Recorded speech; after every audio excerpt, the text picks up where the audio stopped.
Bonjour à tous. Cette vidéo sera consacrée à la situation politique en Pologne.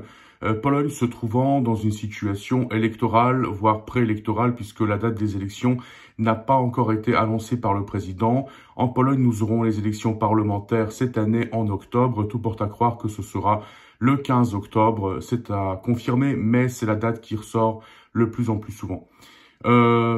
Pourquoi est-ce que il est important de scruter ce qui se passe en Pologne? Parce que c'est un pays qui se trouve de plus en plus, de par l'action de ses dirigeants, dans une dérive autoritaire.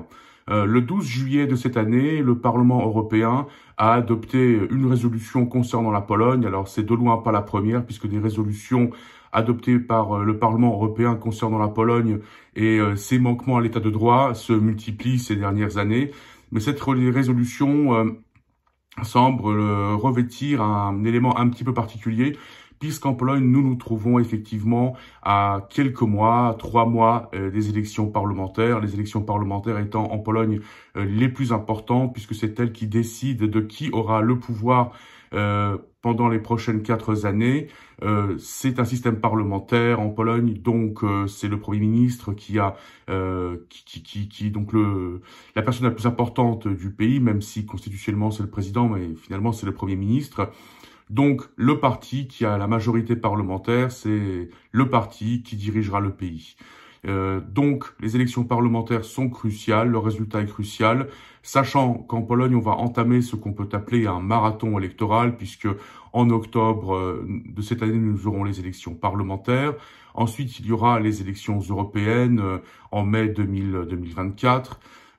Plus tard, 1 ou 2 mois plus tard, il y aura les élections régionales, et ensuite en 2025, en juin vraisemblablement 2025, il y aura les élections présidentielles. Et tout porte à le croire également une élection parlementaire anticipée, puisque si l'on s'en réfère à tous les sondages qui sont disponibles depuis ces quelques dernières semaines, aucun des grands partis, aucun des grands blocs ne pourra avoir la majorité, une majorité indépendante au Parlement.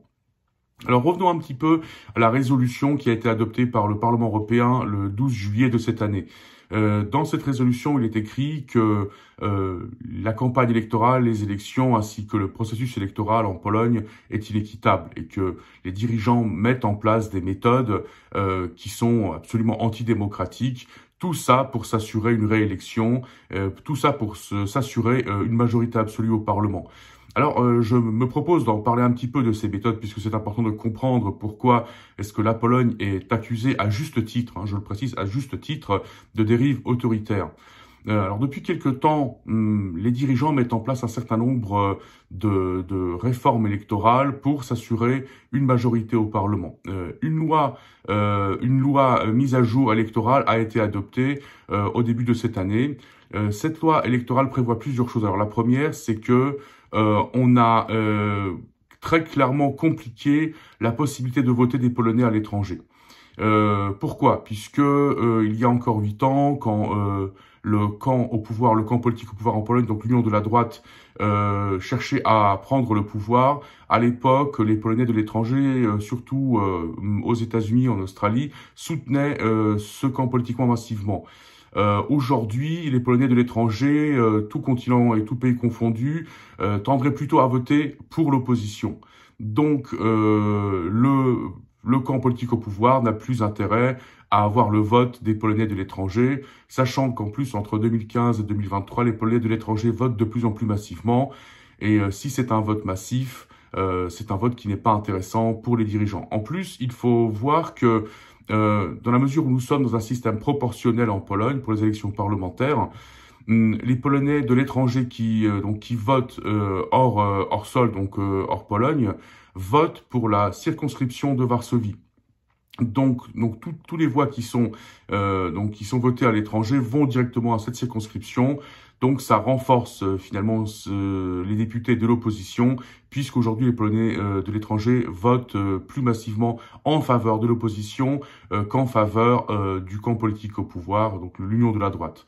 Alors qu'est-ce qu'on a fait pour compliquer le vote des Polonais à l'étranger? Alors d'une part, on a annulé la possibilité du vote par correspondance, donc il faut se rendre personnellement dans un local électoral, donc dans un consulat, une ambassade, ce qui est assez compliqué. En France, on a très peu On a que 2 consulats polonais, une ambassade comme tout pays, mais il n'y a que 2 consulats polonais. Donc, ce sera compliqué pour beaucoup de gens de se rendre en personne et de ne pas pouvoir voter par correspondance.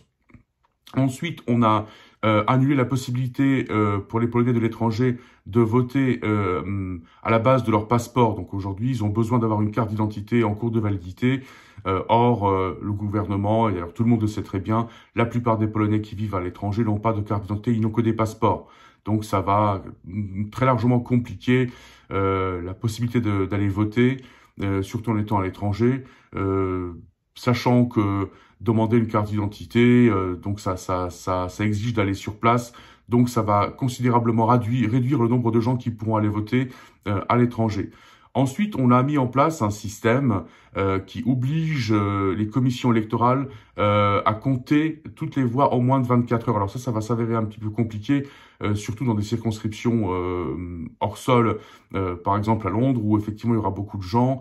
Donc on a largement compliqué la façon de compter les voix et on a réduit le temps pour ce comptage, sachant que quand on dit comptage, il s'agit de compter les voix selon la nouvelle méthode et envoyer le résultat ainsi que les voix comptées. Donc en 24 heures, ça va s'avérer très compliqué. Donc la nouvelle loi a très largement compliqué le vote des Polonais à l'étranger, ce qui est très antidémocratique. Ensuite, cette nouvelle loi électorale, qui a pour but de soi-disant renforcer le taux de participation, a créé des possibilités, effectivement, de créer plus de commissions électorales, donc de bureaux électoraux, mais dans les zones où le camp politique au pouvoir, l'Union de la droite, a la majorité, donc surtout dans les campagnes et dans les provinces. Sachant que il y aura des bureaux électoraux vraisemblablement qui seront ouverts près des églises, dans la mesure où une grande partie de l'Église catholique a fait alliance avec les dirigeants polonais, les dirigeants actuels. Alliance pourquoi? Pour des raisons économiques surtout, idéologiques également, mais surtout économiques. Il y aura des points électoraux, des bureaux électoraux qui seront créés à proximité des églises dans les campagnes. Tout ça pour permettre aux curés d'indiquer aux fidèles les candidats qu'il conviendrait d'élire. Voilà, donc très antidémocratique. Donc nous avons une démarche anticonstitutionnelle, puisqu'en Pologne, il y a une claire séparation de l'Église et de l'État. Et en plus, on a un renforcement des provinces et des campagnes où l'Union de la droite a la majorité. Tout ça fait que c'est très antidémocratique, parce que sous couvert d'augmenter le taux de participation, finalement, on renforce les circonscriptions où l'Union de la droite est majoritaire, où d'habitude elle gagne les élections parlementaires. Donc, c'est une loi qui montre clairement l'intention d'utiliser tout l'appareil de l'État pour gagner les élections parlementaires, mais surtout pour s'assurer d'avoir une majorité, puisque effectivement le problème c'est qu'aujourd'hui les dirigeants ne sont plus assurés d'avoir la majorité. Donc aujourd'hui en fait ils mettent en place des méthodes qui, selon eux, devraient leur permettre d'avoir la majorité. Alors on se sert également de l'appareil de l'État pour, en quelque sorte, acheter les électeurs. Alors le président n'a pas non plus annoncé la date des élections parlementaires, et c'est pas un hasard. En fait, tant qu'il annonce pas la date, on n'est pas en campagne électorale, et ça permet aux différents ministres d'aller faire campagne sur le terrain et de ne pas avoir à faire valoir ses frais et ses dépenses dans le cadre d'une campagne électorale. Donc, dans la mesure où le président soutient l'Union de la droite, il met en place des moyens, des procédures qui permettent à l'Union de la droite d'avoir effectivement donc une plus grande majorité.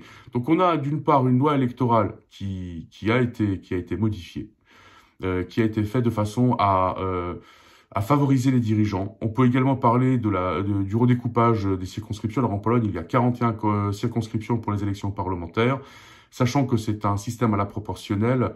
Donc ce qui va compter, c'est le nombre de mandats qui est attribué à chaque circonscription. Donc dans le cadre de la nouvelle loi électorale, on a clairement favorisé les circonscriptions où l'Union de la droite a la majorité, au détriment des grandes villes, surtout l'agglomération de Varsovie, où les dirigeants n'ont jamais la majorité. Donc le redécoupage aujourd'hui des circonscriptions dans le cadre du partage des mandats est clairement inéquitable. Donc il est très favorable aux petites communes et aux campagnes, et très défavorable aux grandes villes, et c'est voulu, c'est pas un hasard.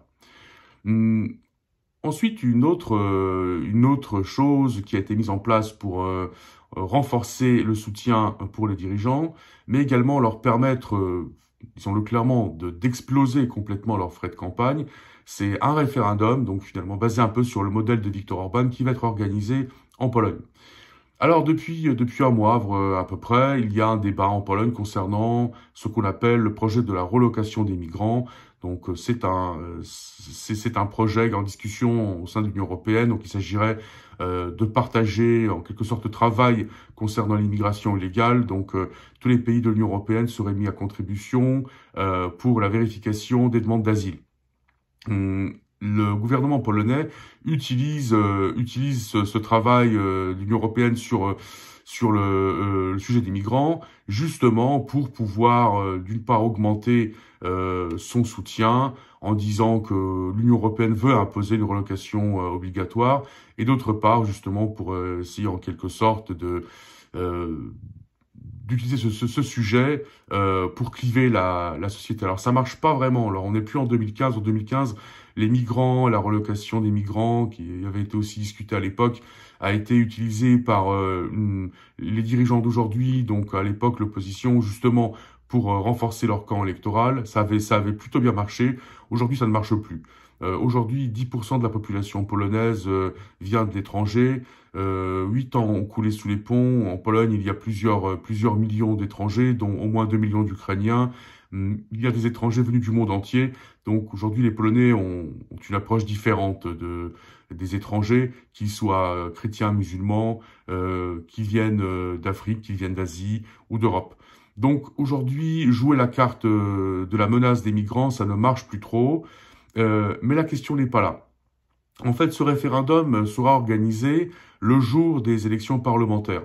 L'idée étant de pouvoir fusionner la campagne électorale pour les élections parlementaires avec la campagne électorale pour le référendum. Donc évidemment, le gouvernement va faire campagne contre la relocation, qui d'ailleurs n'a même pas encore été mise en place. Ou alors inventer d'autres questions. Mais finalement, les questions importent peu. Et le résultat du référendum apporte peu également, puisque pour que le référendum puisse être validé, il faut qu'il y ait un taux de participation de plus de 50%. Donc c'est très compliqué en Pologne. Les référendums précédents, donc celui de 2015, qui est organisé par l'ancien président Bronisław Komorowski, a montré qu'il y avait un taux de participation de 7%. Donc ça va être compliqué d'avoir un taux de participation de 50%, mais les dirigeants s'en préoccupent pas, parce que la question n'est pas là. La question est de fusionner les deux campagnes électorales, la campagne référendaire et la campagne parlementaire, pour pouvoir fusionner les frais de campagne. Et pourquoi c'est aussi intéressant pour les dirigeants? Mais parce que en Pologne, la loi électorale est très imprécise pour ce qui est des frais de campagne concernant les campagnes référendaires. Donc, si l'on fusionne les deux campagnes, les dirigeants pourront dépenser sans limite pour les campagnes électorales. Ils n'auront plus de réponses à donner à des questions qui ne leur seront plus posées, puisque il y aura quasiment plus de limite de dépenses. Donc, ils pourront utiliser tous les instruments de l'État, toutes les entreprises de l'État, tout l'appareil de l'État pour soutenir leur campagne et pour dépenser à volonté. Et c'est pour ça qu'ils organisent ce référendum. Donc, ensuite, qu'est-ce qui montre la dérive autoritaire en Pologne? Eh bien, la façon dont les dirigeants, justement, s'octroient les bénéfices et distribuent les fonds d'État. Donc, il y a un mécanisme qui a été mis en place, qui est certes légal, mais très immoral. C'est que les employés qui sont nommés, qui sont engagés par les dirigeants et leurs représentants dans les entreprises d'État, on le voit, versent mensuellement des dons au parti, au pouvoir, ainsi qu'aux représentants de ce parti, aux parlementaires et d'autres élus. Donc ça marche de la façon suivante. Quelqu'un me donne un travail dans une entreprise d'État, et en contrepartie, moi, tous les mois, je reverse une partie de mon salaire à un politicien de l'Union de la droite, à une structure liée à ce groupe politique. Donc, est-ce que c'est légal? Oui, c'est légal, puisque c'est mon argent privé, je peux faire des dons à qui je veux. Bon, évidemment, il y a des limites qui sont mises en place, mais je peux faire des dons mensuels. Est-ce que c'est moral? Eh bien, pas forcément, puisque si l'idée est de donner un travail à quelqu'un pour avoir une contrepartie financière, donc c'est pas très moral. Donc les dirigeants profitent d'une louque, finalement un trou, une imprécision du droit électoral qui fait que ils peuvent effectivement se permettre de financer leur parti de par leurs représentants dans les entreprises d'État qu'ils engagent justement pour pouvoir drainer les entreprises d'État à leur profit. Alors, justement, dans ce cadre-là, pourquoi est-ce que la campagne référendaire est intéressante à être fusionnée avec la campagne parlementaire?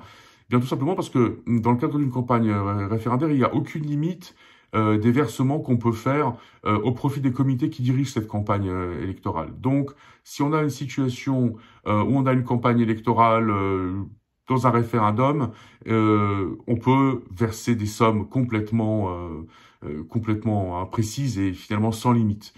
Donc, si par exemple quelqu'un fait campagne en demandant si on soutient le gouvernement pour sa politique anti-immigration, qu'on est dans des campagnes fusionnées, si quelqu'un fait campagne là-dessus, si l'organisation soutient ce genre de campagne, on peut lui verser des fonds complètement invérifiables et puis des fonds surtout qui n'ont aucune limite. Donc, ça permettra à l'Union de la droite d'avoir un financement de par les entreprises d'État complètement sans limite, puisqu'on pourra verser pour la campagne référendaire des fonds sans limite. Il n'y aura plus aucun contrôle, puisqu'aujourd'hui la loi ne prévoit pas de limite par rapport au financement d'une campagne référendaire et surtout les différents comités. Un comité qui fait campagne sur officiellement des thèses référendaires, mais on le sait soutient également des candidats prenant part aux élections parlementaires, pourra se faire payer, pourra avoir des dons sans limite. Voilà le problème aujourd'hui de ce référendum qui fait que la campagne électorale sera complètement inéquitable puisque les dirigeants disposent de tout l'appareil de l'État pour faire leur campagne. Alors, aussi dérive autoritaire, dans le cadre des médias, nous voyons que les médias, à l'époque publics, aujourd'hui, ont été complètement repris par les dirigeants qui font de la propagande dans ces médias, comme on faisait de la propagande dans les médias communistes, et c'est tout à fait officiel, et ils ne s'en cachent même pas. Les représentants de l'Union de la droite disent ouvertement, si quelqu'un n'est pas content de ce qu'il voit à la télé publique, il n'a qu'à changer de chaîne. Sauf que ce qu'ils n'arrivent pas à comprendre, c'est que cette télé-là, elle est financée par les deniers publics, par les fonds du contribuable, alors qu'une télé privée est une télé privée, financée par ses consommateurs finalement. Donc le problème aujourd'hui, c'est que les dirigeants fusionnent ce qui est public avec ce qui appartient à leur parti. Et ils sont en train de créer en Pologne un système politique du parti unique. Donc une dérive autoritaire donc qui est claire et nette. Ensuite, on voit clairement donc des méthodes de diffamation, des attaques contre les opposants politiques, que ce soit dans les médias, que ce soit dans la sphère publique. On voit un non-respect de la loi. On n'est pas encore en campagne électorale alors que tous les ministres, tout le gouvernement fait déjà campagne, publie des affiches. Et tout ça n'est pas considéré comme une campagne électorale puisque le président n'a pas encore annoncé la date des élections. Donc tout ça va dans le budget, des ministères, de leur activité ministérielle, alors que finalement c'est la campagne électorale et ce n'est pas répertorié. Donc c'est très inéquitable comme façon de faire pour une campagne électorale. L'opposition ne dispose pas des moyens de l'État comme les dirigeants qui ne se gênent pas pour s'en servir à tout niveau. Ensuite, il faut bien voir que le système judiciaire a été en grande partie repris, surtout les institutions les plus hautes, donc le Conseil constitutionnel, le Tribunal suprême, la Cour suprême. Aujourd'hui, ces institutions sont contrôlées par les dirigeants. Donc, on peut se demander aussi ce qui pourrait se passer après les élections parlementaires. Donc, si les dirigeants actuels perdent ces élections, est-ce que, par exemple, les institutions ne pourraient pas être utilisées pour invalider le résultat, justement pour favoriser les dirigeants? Donc c'est un risque à courir et c'est pour ça que la résolution du Parlement européen du 12 juillet de cette année demande à ce que soient envoyés en Pologne les représentants de l'OCDE pour pouvoir observer ces élections. Puisqu'aujourd'hui, on a clairement des raisons d'estimer que les élections ne seront pas équitables, bon ça on le sait, puisque, bon, comme je le disais, le dirigeant utilise tout l'appareil de l'État et son financement pour sa campagne électorale, mais surtout on a des raisons de craindre des fraudes électorales, donc la nécessité de l'OCDE de surveiller ces élections. Alors aujourd'hui, la Pologne est un pays qui ressemble sur beaucoup d'aspects à la Turquie, à la Hongrie. Avec une différence, c'est que les dirigeants n'ont pas réussi à reprendre tous les médias privés.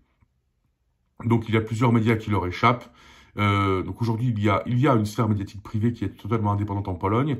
Et s'ils ont réussi à reprendre l'appareil judiciaire, donc surtout les plus hautes institutions, ils n'ont pas réussi à reprendre tous les tribunaux et ils n'ont pas réussi à vassaliser tous les juges. Donc aujourd'hui, ils n'ont pas le contrôle total de l'appareil judiciaire. Ils le contrôlent partiellement, mais pas totalement. Donc aujourd'hui, si les dirigeants contrôlent tout l'État, l'appareil judiciaire leur échappe encore dans une certaine mesure, ainsi que les médias, ce qui fait que la Pologne se rapproche très très très dangereusement du modèle turc ou du modèle hongrois, mais on n'est pas encore là et finalement tout va dépendre des résultats de ces élections pour voir où la Pologne en sera après les élections parlementaires. Il faut voir également que la Pologne se trouve dans une situation, comme je le disais au début, d'un marathon électoral, c'est-à-dire que il va y avoir 4 élections, voire 5 élections, parce que s'il n'y a pas de majorité au Parlement clair qui réussit à être construite après les élections parlementaires d'octobre de cette année, tout porte à croire qu'il y aura un gouvernement minoritaire et ensuite on peut attendre à ce qu'il y ait une élection parlementaire dans la foulée, puisque ce sera très compliqué pour un gouvernement minoritaire de pouvoir diriger le pays de manière efficace. Donc 4 voire 5 élections ces 2 prochaines années qui auront lieu en Pologne. Alors maintenant, quelques mots sur l'état de la campagne électorale. Donc on a effectivement l'union de la droite qui se maintient à un niveau assez haut, puisque finalement c'est 30%, environ 30% de soutien dans la société, ça ne change pas. Mais elle ne réussit plus à mobiliser de nouveaux électeurs. On peut même estimer qu'elle en perd un peu, puisque donc les sondages qui sont publiés, notamment un sondage qui a été publié par l'homologue de l'INSEE, donc le CBOS, donc aussi une institution complètement reprise par l'État et dont l'État se sert pour faire de la propagande, montre qu'aujourd'hui l'écart se resserre entre l'union de la droite, donc le camp politique au pouvoir, et le parti de Donald Tusk, la coalition citoyenne. Et cette différence aujourd'hui, selon ce sondage de cet institut, donc comme je le disais aujourd'hui, a été repris par l'État et contrôlé par les dirigeants, cet écart est de moins d'un point, 0,8%. Donc aujourd'hui, on voit clairement que l'écart se resserre. Donc on peut supposer qu'il y aura un match nul entre l'union de la droite au pouvoir et la coalition citoyenne de Donald Tusk. Maintenant, ce qui va être primordial, c'est de savoir qui va passer devant. Parce que si c'est l'union de la droite qui passe devant, le président qui vient de l'union de la droite donnera la mission à un membre de ce camp politique pour former un gouvernement. Donc, même si c'est un gouvernement minoritaire, ce gouvernement minoritaire pourra tout de même diriger un certain temps, au moins jusqu'aux élections présidentielles. Maintenant, si c'est le parti de Donald Tusk qui passe devant, même si c'est passé devant avec un seul mandat de plus, le président n'aura pas le choix, il devra demander au parti qui a gagné les élections, donc au parti de Donald Tusk, de former un gouvernement. Et donc même s'il n'arrive pas à avoir un gouvernement majoritaire, il y aura quand même un gouvernement donc du parti d'opposition, de coalition citoyenne. Donc c'est primordial de savoir qui passera devant, même si c'est passer devant signifie avoir un député en plus. C'est primordial dans la rivalisation entre l'union de la droite de Jarosław Kaczyński et la coalition citoyenne civique de Donald Tusk. Ensuite, ce qui va largement jouer sur le résultat de ces élections, c'est la mobilisation et la démobilisation. À savoir, finalement, l'enjeu des 2 plus grands partis politiques, c'est qui réussira à mobiliser le plus son propre électorat et à démobiliser le plus l'électorat de l'adversaire. Donc aujourd'hui, on a l'impression que la coalition citoyenne a un certain avantage, surtout que le sujet de l'avortement en Pologne revient. Donc on a donc une situation assez compliquée où l'État l'état du droit concernant l'avortement amène des situations dramatiques où les médecins ont peur de procéder à des avortements, même si donc les femmes se trouvent en état de danger. Donc il y a une affaire aussi qui a eu ces derniers jours, donc une femme qui aurait procédé à un auto-avortement, donc avec donc des médicaments donc qui auraient provoqué une fausse couche. Donc cette femme donc a été interpellée par la police à l'hôpital, a été fouillée au corps de façon assez humiliante. Donc la police était à la recherche justement de ces médicaments qui ont provoqué chez elle une fausse couche. Alors l'auto-avortement en Pologne est légal, donc c'est la pratique de l'avortement qui est illégale par une personne tiers, mais pas l'auto-avortement. Alors la police s'explique et prétexte en disant que donc l'hôpital avait appelé en disant que cette femme se trouvait en état de détresse et qu'elle était sur le point de se suicider. Et c'est pour ça qu'on l'a fouillée pour lui enlever tout moyen de se suicider. Donc cette femme nie à avoir voulu se suicider. Mais une situation qui porte à controverse parce qu'aujourd'hui la police est accusée d'avoir voulu fouiller une femme qui possédait donc qui avait acheté sur internet des médicaments qui avaient permis d'avorter et donc on suspecte donc ces fonctionnaires de police, ces policiers d'avoir avoir cherché ces médicaments-là pour pouvoir la mettre en accusation plus tard, sachant que comme dit l'auto-avortement est légal. Donc une situation très controversée. Alors, on a deux versions qui se contredisent. Donc aujourd'hui, moi, je ne suis pas en mesure de dire qui dit vrai. Le fait est que le sujet de l'avortement revient. Ce serait un sujet qui pourrait mobiliser les candidats ainsi que les électeurs de la coalition citoyenne ainsi que de ceux qui votent contre l'union de la droite. Maintenant, il faut aussi voir que l'opposition anti-union de la droite a un grave souci. En ce que elle n'arrive pas à se mettre d'accord sur un programme commun et des listes communes. Donc les élections parlementaires seront également accompagnées d'élections sénatoriales en Pologne. Donc les Polonais éliront leur parlement aux élections au scrutin proportionnel et leur Sénat au scrutin uninominal. Donc il y aura 100 circonscriptions pour le Sénat, donc 100 candidats. Donc l'opposition avait annoncé créer donc ce qui s'appelle un pacte sénatorial. Mais c'est pas fait. On voit clairement qu'il y a des enjeux d'ambition, des enjeux de pouvoir, donc qui montrent bien que dans le camp de l'opposition, il y a beaucoup de rivalité, il y a beaucoup de tensions. Donc ça, c'est une chose qui démobilise l'électorat de l'opposition clairement et qui va jouer en faveur de l'union de la droite. Donc à voir si l'opposition arrive à se mettre d'accord d'une part sur des candidats communs pour le Sénat, ensuite à voir si l'opposition peut se mettre d'accord sur au moins un squelette ou quelques piliers de programme pour dans le cas où il gagnerait les élections parlementaires et prendrait donc dans le cadre d'une coalition le pouvoir en Pologne.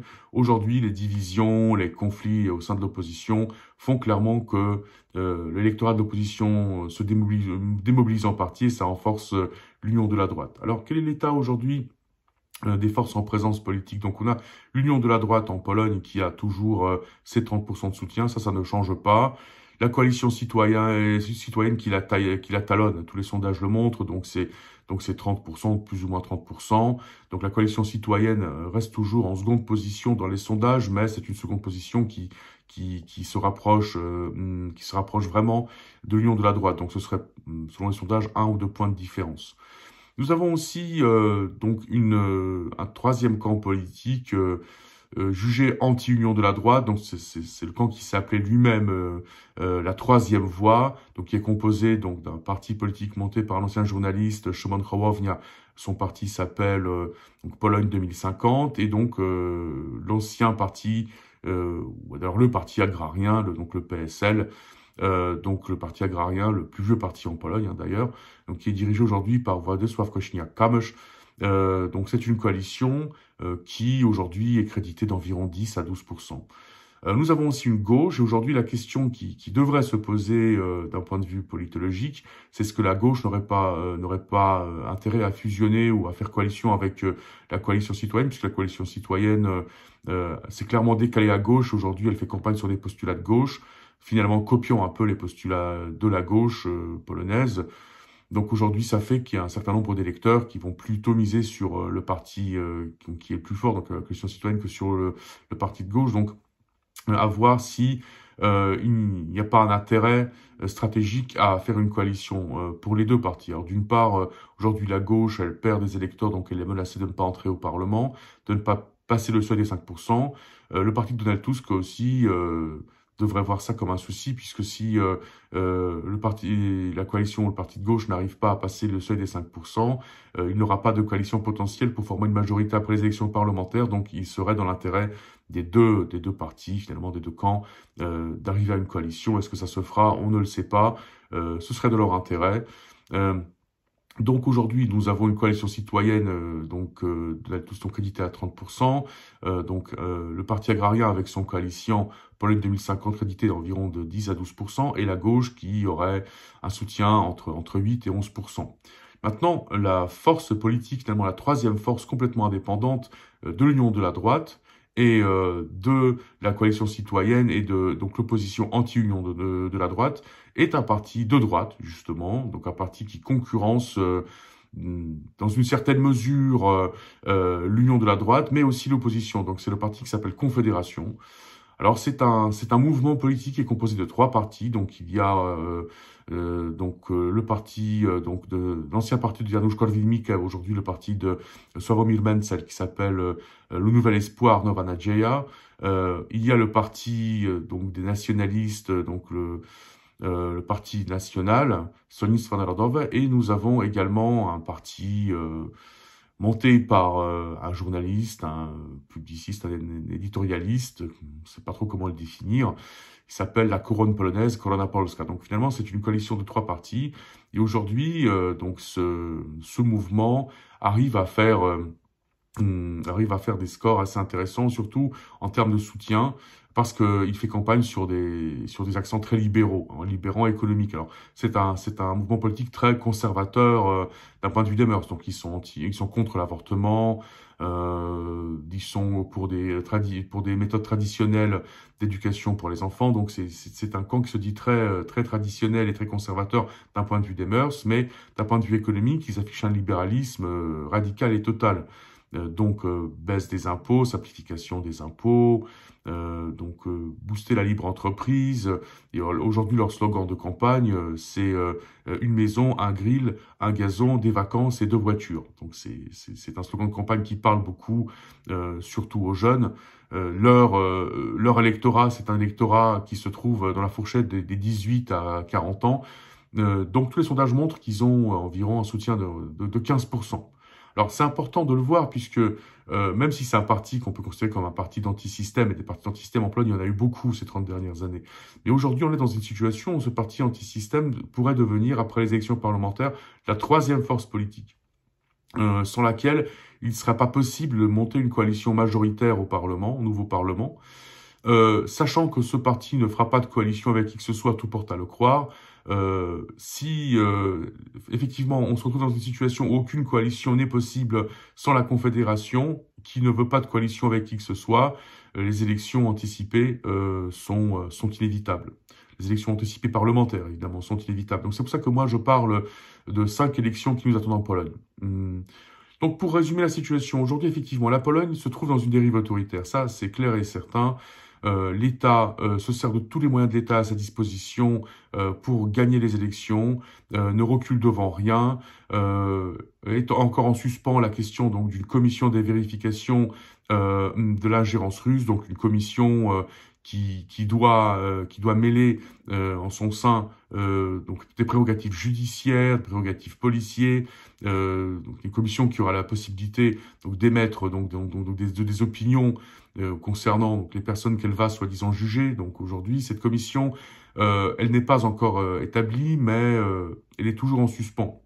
Donc elle a été pensée pour combattre et diffamer les opposants aux dirigeants, mais aujourd'hui, comme elle s'est heurtée à un très fort refus de la part des partenaires polonais, donc les États-Unis, l'Union européenne, mais aussi des citoyens, la question reste en suspens. J'en ai parlé dans mes enregistrements précédents. Mais le fait est que la Pologne est dans une dérive autoritaire claire et que l'Union européenne ne cherche pas trop à pénaliser la Pologne pour ça, parce qu'aujourd'hui la Pologne est le pilier principal dans le soutien à l'Ukraine. Donc on se dit que finalement il vaut mieux fermer un petit peu les yeux, sinon, on risque d'avoir des soucis avec le soutien à l'Ukraine. Donc, malheureusement, l'Union européenne ne fait pas grand-chose. Elle pourrait faire plus, elle ne fait pas grand-chose pour forcer les dirigeants à respecter l'état de droit. Donc, aujourd'hui, les dirigeants se rendent bien compte que l'Union européenne a besoin de la Pologne ainsi que les États-Unis, et donc se permettent pas mal de libertés qui les poussent à des dérives autoritaires qui sont évidentes. Et j'en ai parlé dans cet enregistrement. Donc aujourd'hui, les résolutions qui sont prises par le Parlement européen ne sont pas son fondement. Donc la Pologne ne les a pas...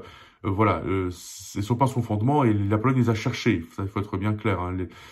Ces résolutions montre clairement la situation qu'on a en Pologne aujourd'hui, à savoir une situation où il y a une dérive autoritaire qui se met en place et qui est de plus en plus flagrante. Donc les élections qui arrivent là vont être cruciales parce que finalement elles vont décider de l'avenir de la Pologne. Est-ce que la Pologne va continuer dans une dérive autoritaire? Est-ce que si l'union de la droite a la majorité au Parlement, la dérive va continuer clairement? Sinon, on peut espérer que la Pologne revienne à un niveau de démocratie, à un niveau d'état de droit. Maintenant, une autre question qui devrait être réfléchie et pensée, c'est que même si l'union de la droite gagne les élections, c'est un camp politique qui ne va pas durer éternellement, parce que son leader, Jarosław Kaczyński, est très proche de la retraite politique. Il a des soucis de santé qui sont assez graves, et on peut supposer qu'il quitte le pouvoir de son parti dans un futur très proche, et sans lui, donc ce parti, ce camp politique, aujourd'hui composé de 3 partis, ce camp politique ne pourra pas tenir. Donc il va se disloquer, il va se désintégrer. Donc même si l'union de la droite gagne les élections parlementaires, qu'elle a la majorité absolue au Parlement, il y a fort à parier qu'elle ne garde pas le pouvoir trop longtemps, puisque justement elle aura des problèmes internes. Elle a déjà des soucis internes très importants, mais le départ de Jarosław Kaczyński, sa disparition politique, de la scène politique, ferait que l'union de la droite pourrait se désintégrer. Un autre souci pour l'union de la droite, c'est qu'aujourd'hui, ce camp politique n'a pas réellement de candidat pour les élections présidentielles. Donc depuis 2015, c'est Andrzej Duda qui est président de la Pologne. Donc c'est le président représentant l'union de la droite. Mais aujourd'hui, on ne voit pas trop qui pourrait lui succéder de ce camp politique. Donc en 2025, tout porte à croire que c'est la coalition, une coalition de l'opposition, ou en tout cas la coalition civique, qui va pouvoir gagner les élections présidentielles avec justement Rafał Trzaskowski qui risque d'avoir la possibilité de gagner ces élections, donc le maire de Varsovie.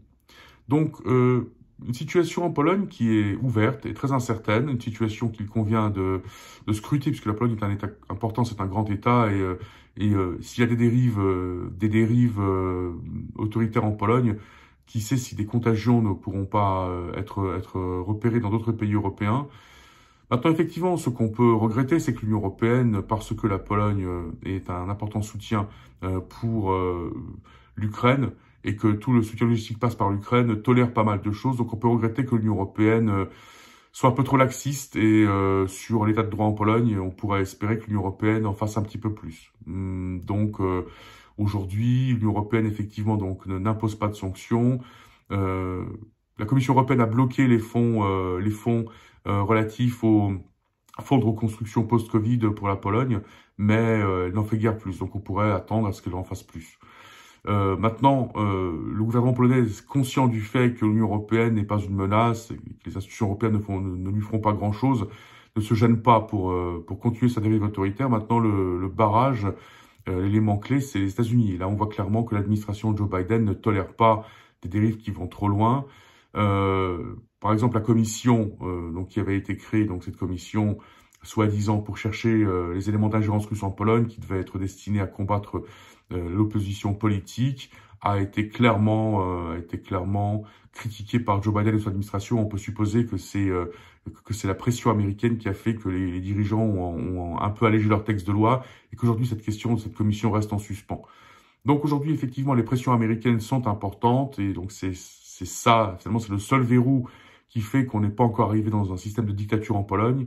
Mais cette dérive autoritaire est à prendre au sérieux en Pologne, et on peut espérer que les institutions européennes en fassent un petit peu plus à l'avenir, parce qu'il y va de l'avenir du pays, de l'état de droit et de la démocratie. Maintenant, effectivement, les 4 voire 5 élections qui nous attendent en Pologne, ces deux prochaines années vont redéfinir, rebattre les cartes politiques en Pologne. Donc, tout porte à croire qu'en 2025, la Pologne sera un pays différent d'un point de vue politique. Qu'en sera-t-il? Eh bien, tout ça, ça dépendra du taux de participation, du taux de mobilisation, du taux de démobilisation des citoyens, ainsi que de leur volonté du changement. Est-ce que les citoyens voteront pour le changement, voteront pour un retour à la démocratie et l'état de droit, ou est-ce qu'ils voteront pour un autoritarisme?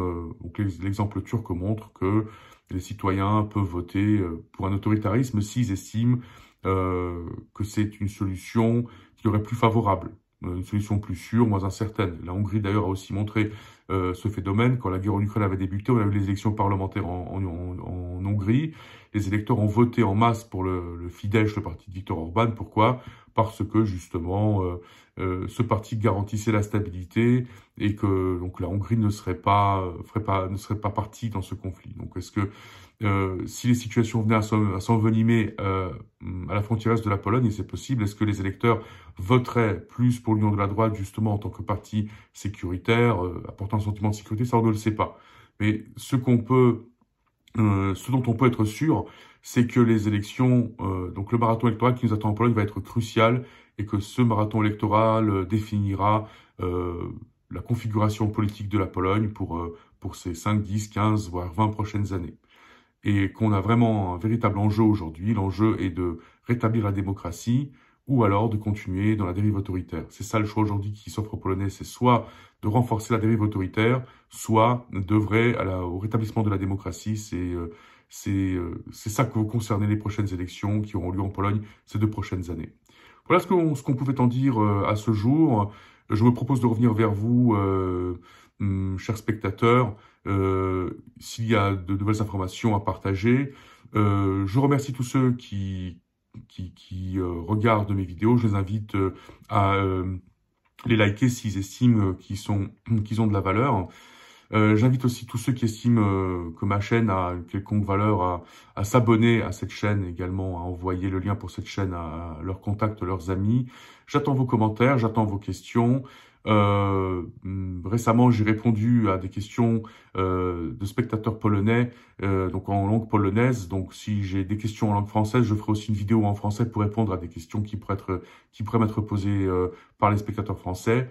Donc, pour l'heure, je vous remercie beaucoup pour votre attention. Vous souhaite un bel été, pas trop de canicule, et je vous dis à bientôt, à très bientôt.